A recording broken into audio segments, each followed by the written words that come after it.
بلعم بن بعورہ یا بلعم بن بعور بعض مفسرین اس کے نام لکھتے ہیں. سورۃ اعراف کی جو آیات ہے وَاتْلُ عَلَيْهِمْ نَبَأَ الَّذِي آتَيْنَاهُ آيَاتِنَا فَانْسَلَخَ مِنْهَا فَاتْبَعَهُ الشَّيْطَانُ فَكَانَ مِنَ الْغَاوِينَ. اس میں یہ عالم دین تھے اور یہ بنی اسرائیل کے اندر بہت بڑا آدمی تھا, مستجاب الدعوات تھے, بہت نیک اور فرزگار اور بہترین عالم تھے. لیکن کس طرح دنیا کی طرف مائل ہو گئے تو اللہ نے کس طرح اس کی مثال دی کتی کے ساتھ. اللہ تعالیٰ فرماتے کہ فَمَثَلُهُ كَمَثَلِ الْكَلْبِ, اس کی مثال کتے کی طرح ہے. اِن تَحْمِلْ عَلَيْهِ الْحَسْ اور تَتْرُكْهُ الْحَسْ, تم اس کو اگر پتھر پھینکو, کوئی چیز کو طرف اٹھا کے پھینکے پھر بھی ہنس ہنس کرتے. کتے کی عادت ہے کہ زبان نکال کے ہنس ہنس ہنس کرتے رہتے. اب اگر تم اس کو ان تترکو الحس, تم کوئی چیز نہ پھینکے, اس کو طرف کوئی توجہ نہ کرے پھر بھی ہنس ہنس کرتے. اللہ نے بلعام کی مثال کتے کے ساتھ دیا. یہ آدمی کیا کرتا تھا؟ بہترین مستجاب الدعوات انسان تھے. جب موسیٰ علیہ السلام اپنی لشکر کو لے کے اور جبارین کے خلاف نکلے تو جبارین کو تو پتہ چلا کہ موسیٰ علیہ السلام پیغمبر ہے, اس کا مقابلہ نہیں کر سکتے, اس کے لشکر کا مقابلہ نہیں کر سکتے. تو کیا کریں؟ انہوں نے سوچا کہ بلعام بن بعورہ سے درخواست کرتے کہ اس موسیٰ علیہ السلام کے خلاف بددعائی کرے, اور تحفے تحائف لے جاتے ہیں اور دنیاوی لالچ کی چیزیں لے کے ان کے پاس پہنچ گئے. بلعام نے کہا کہ دیکھو میں تو صحیح سمجھتا ہوں کہ اللہ کے پیغمبر ہے, ان کے خلاف میں کیسے بددعائی کروں؟ میں تو اس کے خلاف بددعائی نہیں کر سکتا ہوں, میرے علم ہے کہ پیغمبر ہے. تو انہوں نے تحفے تحائف پیش کی. جب انہوں نے انکار کیا تو ان کی بیوی کے پاس ہو گئے. ان کی بیوی سے کہا کہ اپنے شوہر کو سمجھا یہ بددعائی کرے اس موسیٰ علیہ السلام اور اس کی قوم کے خلاف تاکہ وہ ہلاک ہو جائے, ورنہ ہمارے خیر نہیں ہے. بیوی کو تحفے تحائف پیش کیا. لیکن عورت اور بیوی کے ہاتھ میں کبھی کبھی انسان کیا ہو جاتے, گرفتار ہو جاتے. تو جب بیوی نے کہا کہ دیکھو تم بددعائی کرو, قبول ہو جائے تو اچھی بات ہے, نہیں تو کیا ہے, تحفے تو لے لیں گے ہم نے. تو وہ مجبور ہو گئے اور اس نے جبارین نے اس کو لے کے گدی کے اوپر بٹھایا اور آگ ایک پہاڑی کے اوپر اس کو لائے جہاں سامنے موسیٰ علیہ السلام اس کے لشکر. اس نے بددعائی شروع کی. جب بددعائی شروع کی تو بددعائی وہ موسیٰ علیہ السلام اس کے لشکر کی کر رہے تھے, لیکن اس کی زبان سے الٹا جبارین کی لیے بددعائی نکل رہے. لوگوں نے کہا کیا کر رہے, آپ تو ہمیں بددعائی دیتے. انہوں نے کہا کہ میرے زبان میرے کنٹرول میں نہیں ہے, میرے زبان سے موسیٰ علیہ السلام کی بددعائی کے بجائے آپ کی بددعائی نکل رہے. اسی دوران تو زبان نکل آئے کتے کی طرح اور ہنس ہنس کرتے تھے. وہ سمجھ گیا تھا میں تو ہلاک ہو گیا ہوں, میں تباہ ہو گیا ہوں. تو اس نے پھر بنی اسرائیل کے مقابلے میں اس جباری سے کہا کہ میں آپ کو ایک طریقہ بتا دوں, مجھے تو آپ لوگوں نے تباہ کیا, میں تو موسیٰ علیہ السلام کے خلاف نکل کے اور بددعائی کر کے پیغمبر اور حق جماعت کے خلاف نکل کے میں نے بددعائی کی تو میں تو کتے کی طرح میری زبان نکل آئے. ابھی تم اس طرح کرو کہ خوبصورت لڑکیاں اس کو کچھ سامان دے کے اور موسیٰ علیہ السلام کے لشکر میں بھیجو, اور اگر وہ اس سے بدکاری کا مطالبہ کرے کوئی فوجی تو اس کو منع نہ کرے. اور اس طرح ہوا.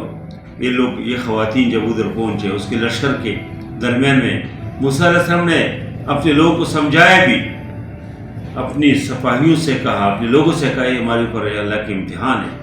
لیکن بہرحال ان میں سے ایک آدمی سے بدکاری ہو گئی اور اسی وقت اللہ تعالیٰ نے عذاب بھیج دیا اور تقریباً کوئی 70,000 لوگ موسیٰ علیہ السلام کی قوم کے تباہ ہو گئے.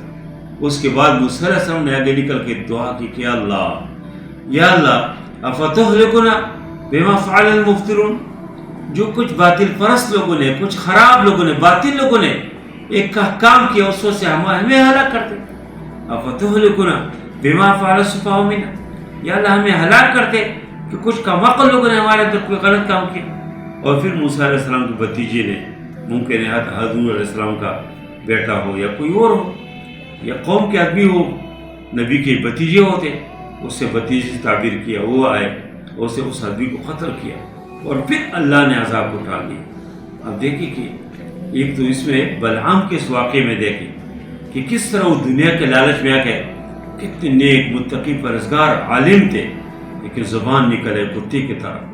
پھر دوسرے اس میں ہے کہ عورتوں کے، اللہ کے نبی صلی اللہ علیہ وسلم نے فرمایا کہ بنی اسرائیل بھی عورتوں کے فتنے کو تباہ ہو گئی، اور مال کے فتنے کو سے، اور میری امت کے اندر بھی فتنے آج کل، یعنی پھر ان عورتوں کو دیکھے جس طرح بنی اسرائیل کے اندر پہنچے، اور انہوں نے جس طرح اپنے شکنجے میں لوگوں کو گرفتار کر کے اور اس کو ویسے عذاب کی موجب بنے۔